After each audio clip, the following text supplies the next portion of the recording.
पाकिस्तान की विदेश नीति इन दिनों मुस्लिम दुनिया के बीच तीखी बहस का विषय बनी हुई है। दशकों से जिस देश ने इजरायल को मान्यता देने से साफ इनकार किया था और फिलिस्तीन की लड़ाई में खुद को अगली पंक्ति का समर्थक बताया था, वही आज एक ऐसे मोड़ पर खड़ा नजर आ रहा है जहां उसके कदम अमेरिका और इजरायल की नीतियों के अनुकूल दिखाई दे रहे हैं। इस्लामाबाद से उठते संदेश अब सिर्फ फिलिस्तीन समर्थक बयानबाजी तक सीमित नहीं है, बल्कि व्यावहारिक स्तर पर बदलाव का इशारा दे रहे हैं। गाजा शांति योजना पर पाकिस्तान की त्वरित सहमति, अमेरिकी दबाव के आगे उसका झुकाव और सैनिक भेजने की तैयारी, ये सब दर्शाता है कि पाकिस्तान आर्थिक मजबूरी और कूटनीतिक अलगाव से उबरने के लिए नए समीकरण साधने की कोशिश कर रहा है। आधिकारिक स्तर पर पाकिस्तान ये दोहराता रहा है कि वो इजरायल को कभी मान्यता नहीं देगा, लेकिन हालिया घटनाओं की श्रृंखला ने इस दावे को संदिग्ध बना दिया है।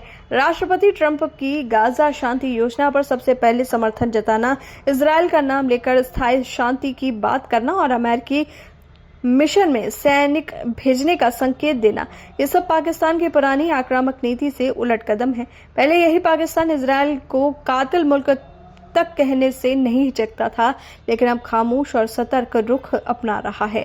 इतना ही नहीं, अंतर्राष्ट्रीय मीडिया रिपोर्ट्स में पाकिस्तानी और इजरायली प्रतिनिधियों की गुप्त मुलाकातों की चर्चा ने भी इन अटकलों को और हवा दे दी है। पर्दे के पीछे बहुत कुछ बदल रहा है। विशेषज्ञ मानते हैं कि पाकिस्तान का ये झुकाव सिर्फ कूटनीतिक मजबूरी नहीं, बल्कि आर्थिक संकट का नतीजा है। सऊदी अरब और कतर की तरह पाकिस्तान भी अमेरिकी लाइन पकड़कर खुद को वैश्विक मंच पर प्रासंगिक बनाए रखना चाहता है।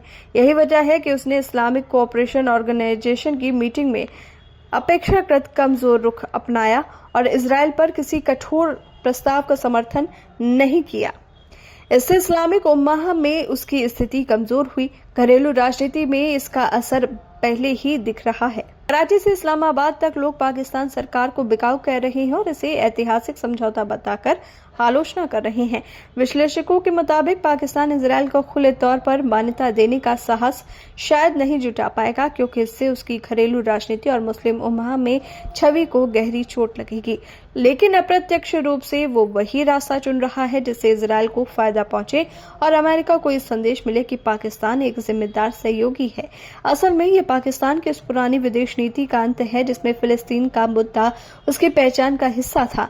अब नए हालात में इस्लामाबाद इजरायल और अमेरिका की रणनीति का हिस्सा बनता हुआ दिख रहा है। सवाल ये नहीं है कि पाकिस्तान कब और कैसे इजरायल को मान्यता देगा, बल्कि ये है कि उसे कितनी हद तक अपने पुराने रुख से समझौता कर लिया है। यही वजह है कि मुस्लिम दुनिया आज ये सवाल बार बार दोहराती है कि क्या पाकिस्तान चुपचाप इजरायल की ओर बढ़ रहा है।